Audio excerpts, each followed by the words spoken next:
राष्ट्रीय सोयाबीन अनुसंधान संस्थान और एमपी गवर्नमेंट के माध्यम से हम पिछले 3 वर्षों से मध्य प्रदेश के 18 जिलों में प्रदर्शन प्लॉट आयोजित करते आए और उसी में से एक जिला है आगर मालवा। आज हम आगर मालवा के इस गांव में आए हैं। गांव का नाम आकाखेड़ी और हमारे साथ में आगर जिला के जो उप संचालक कृषि है श्री गोपेश पाठक जी भी उपस्थित हैं। एसडीओ मैडम भी यहाँ पे उपस्थित है, आरईओ की पूरी टीम और हमारे यहाँ के जो किसान हैं। और ये जो खेत आप देख रहे हैं एनआरसी 150 का खेत है। तो इस परियोजना में हमने 2 प्रकार की किस्में दी है। एक तो एनआरसी 150 जो कि कम समय में पकती है और दूसरी जो किस्म है यह 2172 जो कि 100 दिन के आसपास से मध्यम समय में पकती है।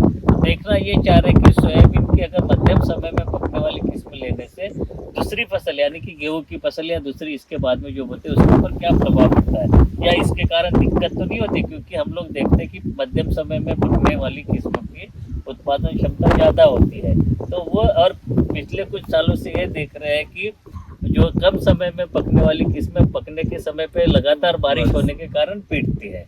तो यही परिचय है कि 2172 जैसी किस्म हम दे रहे हैं। लेकिन आज ये जो खेत यहाँ पे देख रहे हैं एनआरसी 150 का, और हमारे साथ में इसको बोने वाले किसान है। अपना नाम बताइए और अपनी प्रतिक्रिया बताइए। संजय सर। तो बताइए आपको कैसे लग रही है प्लॉट? बहुत बढ़िया है। तो पहले कौन सी लगाते थे आप किस्म? 95-60। उसमें और इसमें कोई अंतर? उसमें और इसमें हाइट का अंतर है। हाइट का अंतर है। छोटी रहती है। आपके गांव में और भी लोग 95-60 लगाते होंगे और वो वहाँ पे देखा होगा। इसमें क्या अंतर है, एग्जैक्टली क्या अंतर लगाते हैं? कुछ लोग बोलते भी होंगे। अंतर है, एक तो इसकी हाइट बढ़िया है, दूसरी बात इसमें जो फूल है उसकी मात्रा अधिक है। मतलब आपको लगता है कि इसमें फली ज़्यादा है। तो मतलब प्लॉट ये फसल अच्छी लग रही है, वैरायटी अच्छी लग रही है। तो अगर ज़्यादा उत्पादन इसमें मिलता है तो आप इसको कंटिन्यू करेंगे? कंटिन्यू करें। और इसका जो बीज निकलेगा उसका क्या करोगे? क्योंकि हम तो आपसे वापस नहीं लेने वाले। आप क्या करोगे? सभी किसानों को देंगे जो अड़ोस पड़ोस के। बहुत बढ़िया बात कही है इन्होंने। हमारे उप संचालक कृषि महोदय वो भी आपसे मतलब आपकी प्रतिक्रिया हम जानना चाहेंगे। सोयाबीन अनुसंधान केंद्र जो इंदौर में है बहुत ही अच्छा प्रोजेक्ट है और इस प्रोजेक्ट में ये सोयाबीन की जो नवीनतम उन्नत किस्में हैं उनको मध्यम और कम अवधि वाली फसलों को देते हैं। और किसानों में मैंने यहाँ पर और भी किसानों से संपर्क किया है।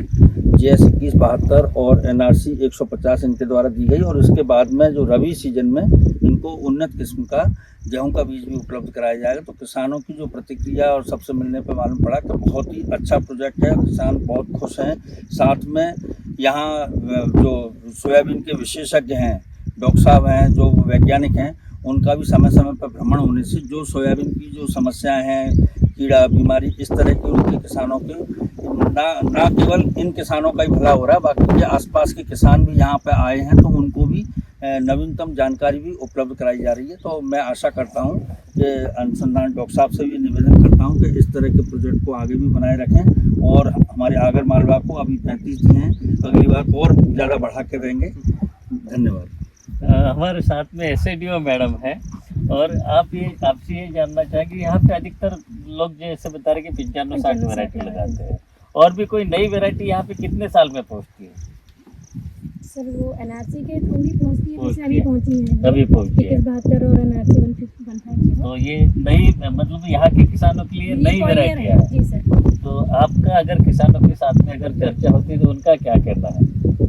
सर वो नई वैरायटी लगाने के लिए प्रेरित हो गए हैं। AUs ने फील्ड में इस बात की चर्चा प्रसार किया है, तो किसानों का अभी रुझान नई वैरायटीज़ की तरफ है, क्योंकि 95-60 बहुत दिनों से लगाई जा रही है और उसकी अब फली की मात्रा कम हो गई है। उसमें सीड भी 2 से 3 गिर रहे हैं। कुछ कीड़े बीमारी भी ससेप्टेबल हो गई है सर, वो बार यहाँ लगा करके।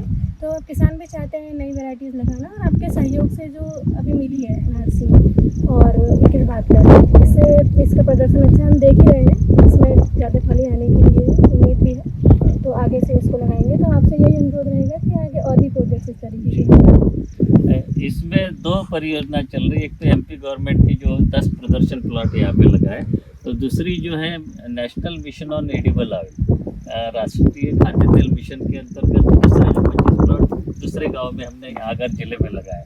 लेकिन इस जिले में जो आ रही हो जो विस्तार अधिकारी डायरेक्टली जो कि इन 10 किसानों के साथ में जुड़े हैं, हम उनका अनुभव जानना चाहेंगे। आपको किसानों के किस प्रकार से प्रतिक्रिया मिलती है, उनका रुझान किस तरफ है?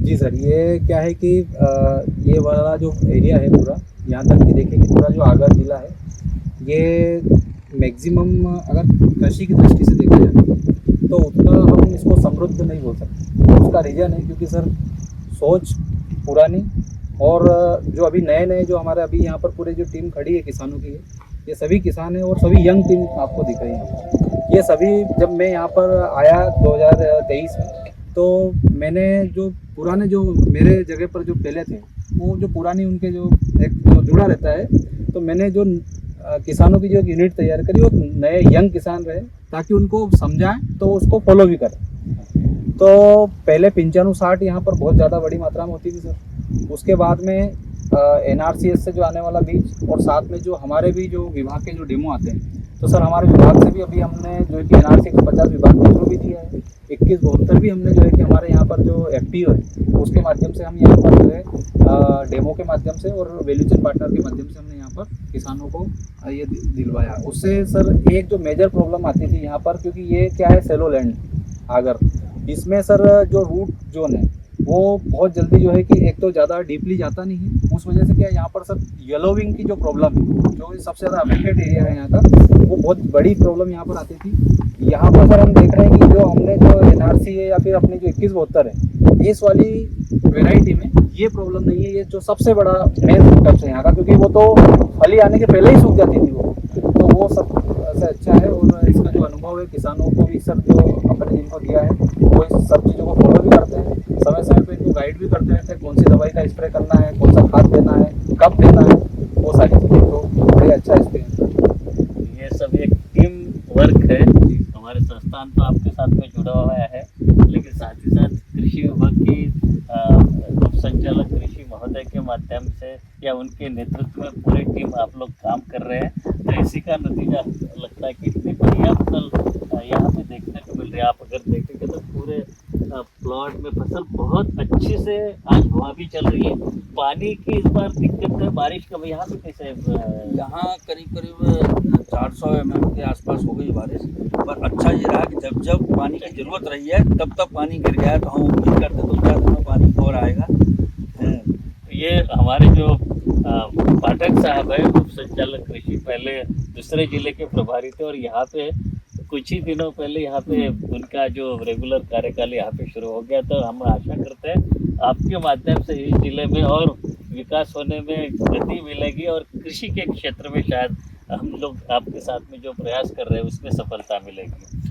तो आप सभी को बहुत बहुत बधाई। हम सभी किसान भाइयों का स्वागत करते हैं और आपको भी आप ये देखेंगे कि यहाँ से जो उत्पादन मिलता है आपकी जैसे ये रोड पे खेत है, बिल्कुल आप लोग आके जाके देखते होंगे, तो आप लोग भी देखें कि यहाँ से जो बीज मिलता है आप भी लगा के देखें, क्योंकि हर किसान के पास जाना हमारे लिए संभव नहीं, किसी के लिए भी नहीं। कृषि विभाग भी कुछ लिमिटेड क्षेत्र में करेगा, तो आप लोग थोड़ा सा ध्यान दीजिए कि जागरूक बनिए।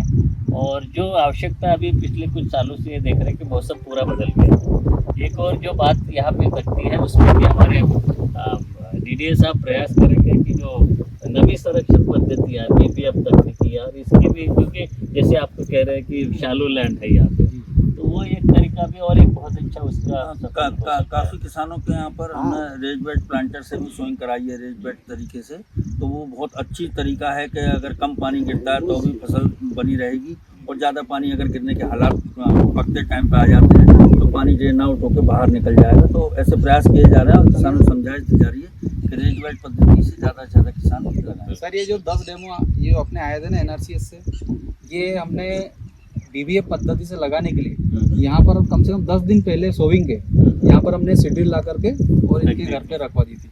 लेकिन सर यहाँ पर जो मानसून आया सर वो चितर बितर आया, तो सब जगह बोवनी हो गई थी और ये गांव छूट गया सर अकेला।